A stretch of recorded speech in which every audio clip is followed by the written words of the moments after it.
So, today we're going to talk about Thus Spoke Zarathustra, or also sprach Zarathustra, I guess, in German. And it is an interesting read and apparently also a relatively famous one, or popular one, rather popular than famous.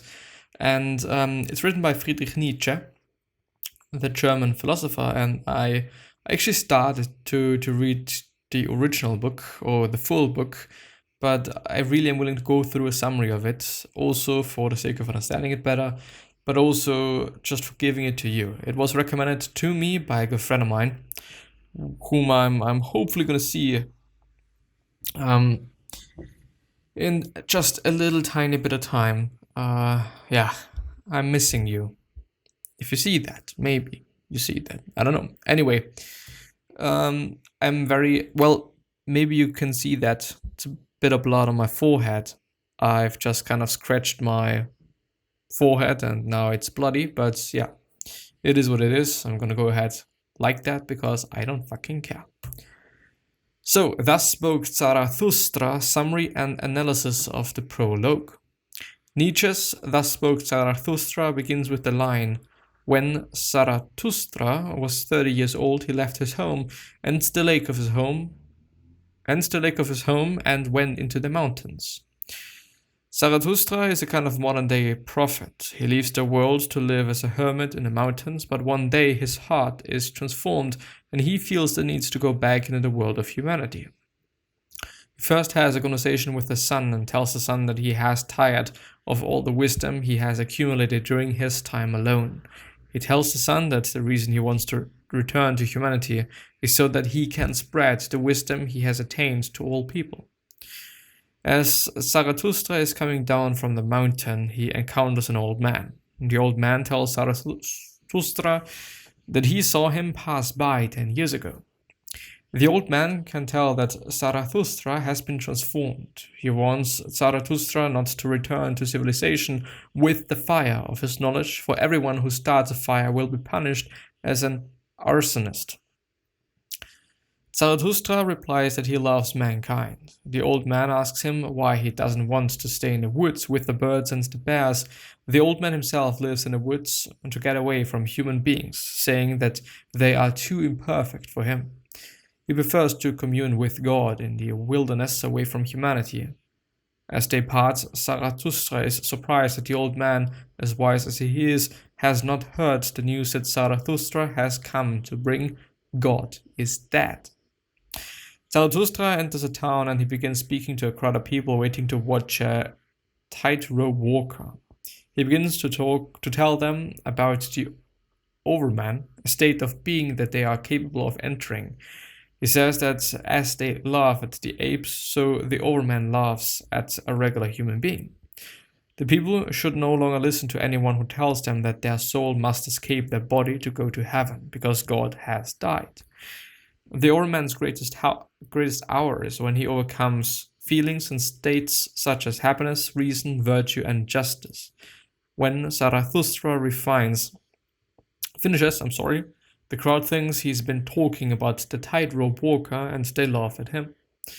Zarathustra is shocked at the response he gets and he continues to preach to the people.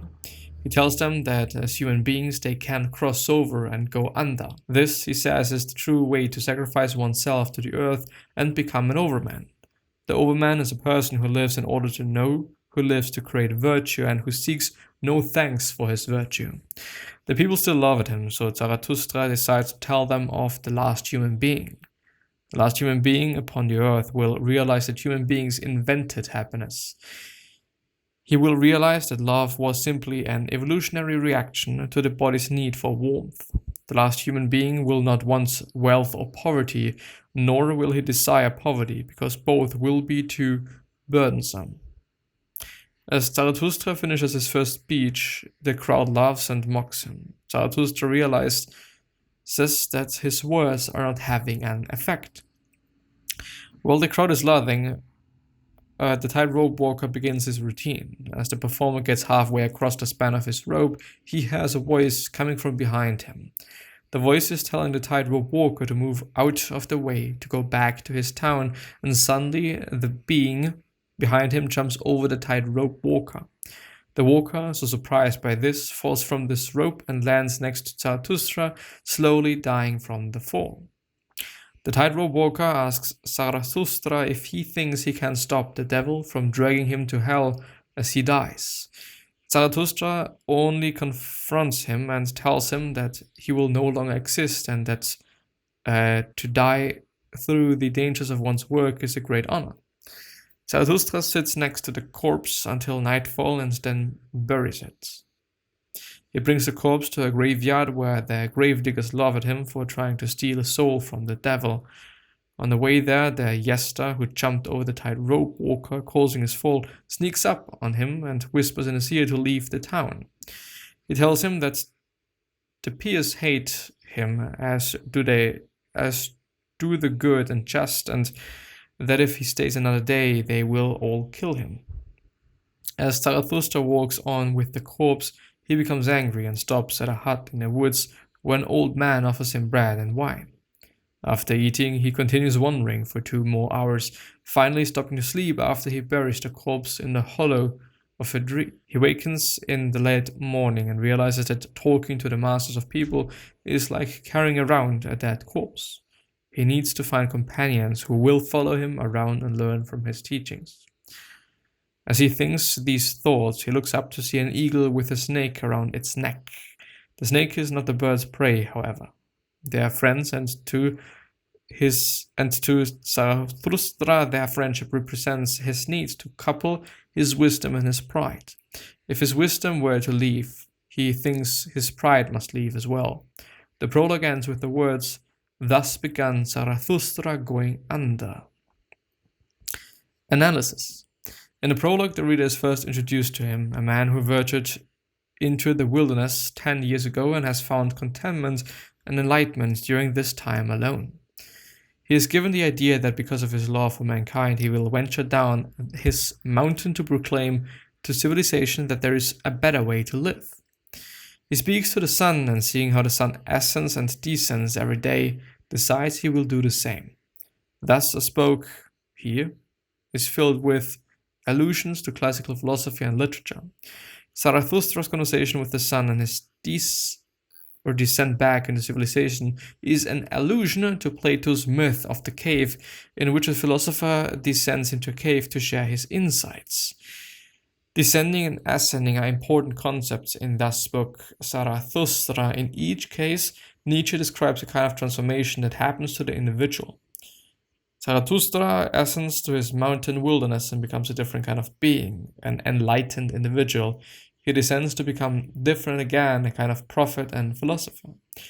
Throughout the work, Zarathustra talks of man's needs to descend in order to ascend again and become something else. One of the most important distinctions in Nietzsche's work is the contrast between Apollonian and Dionysian elements of the world. The Dionysian represents the chaotic and dark parts of humanity. Zarathustra has experienced these elements on the mountain, and they have led him to realize that God is dead. The Apollonian elements of the world represent order, reason, and culture. By being on top of the mountain, Zarathustra is surrounded by the Dionysian, yet his physical proximity to the sun represents his ability to talk with and understand the Apollonian. Both elements are important to understanding Nietzsche's philosophy in Thus Spoke Zarathustra. His mission is to balance these opposing views and to help others balance them as well. As he descends from his mountain, he begins to encounter different kinds of people. He meets a hermit who lives in the wilderness so that he can praise God more fully. However, as he says, the hermit doesn't realize that God is dead. It should be noted that the death of God is not the culmination of Zarathustra's philosophy, but its starting point. For Zarathustra, the sun's communion with God is meaningless and an impediment to finding a true way to communicate with the world. Zarathustra's first attempts to communicate his message to the masses are met with trouble. He immediately begins to preach to them of the overman, yet the crowd thinks he is talking about the tightrope walker they have come to see. Even though the speech is a failure, it gives the reader a sense of his message nonetheless. According to him, the overman is the meaning of the earth, because God has died and there is no use in praying to him or worrying about sin. Instead, the overman should only remain faithful to the earth. For Zarathustra, the tragedy is not that God has died, but that people still seek to find meaning in their lives from a dead God. If a person seeks a God who is dead, that person risks being confronted with nihilism, the conviction that there is no meaning in life. Nihilism is a state intolerable to human beings, but a belief in God, Zarathustra says, only numbs the soul. This is the lesson he means to teach with the parable of the last human being. Zarathustra does not want people to be faced with nihilism, so he offers an alternative. His alternative is the overman. In German, the original word is Übermensch, not Obermensch, but Übermensch. There's an Ü, which can also be translated as superhuman. A person that is just over the top, better than a normal human. The overhuman is a being that has a new relationship to the earth and to nature. It is the highest form of being that a human can attain, much as the ape evolved into a human being. According to Zarathustra, the goal of humans should be to then evolve into the overman. For him, this promise of something better is what can take the place of belief in God. The image of the tightrope is thus an appropriate one for the first speech. For him, human beings are torn between the beasts from which they have evolved and the overman they can become. The tightrope walker, as he is walking across the rope, is teased by the voice of the jester behind him. The jester or jester, whatever, represents the voice of tradition. Nietzsche is telling the reader that attempting a feat, such as trying to become an overman, is a dangerous task, one that the voice of tradition will attempt to thwart. The jester eventually disrupts the tightrope walker's trek, causing him to fall to his death.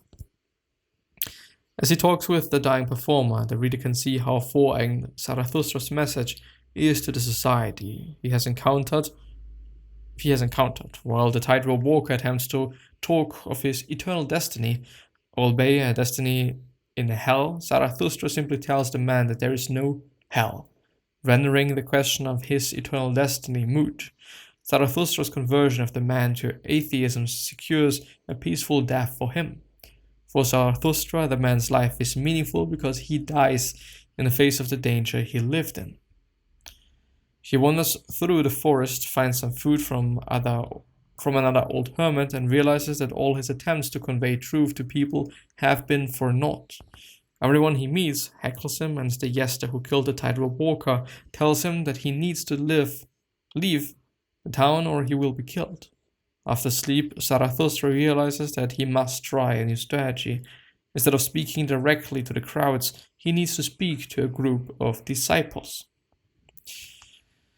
And with that being said, this has been the first part of the summary. So far so good, so far so interesting. I think it is definitely worth going through the book and reading the full book, therefore, to kind of understand and maybe also find more interest in what I'm going through and what I'm reading here. And because I've done so, I think it is quite interesting to see kind of what is being communicated.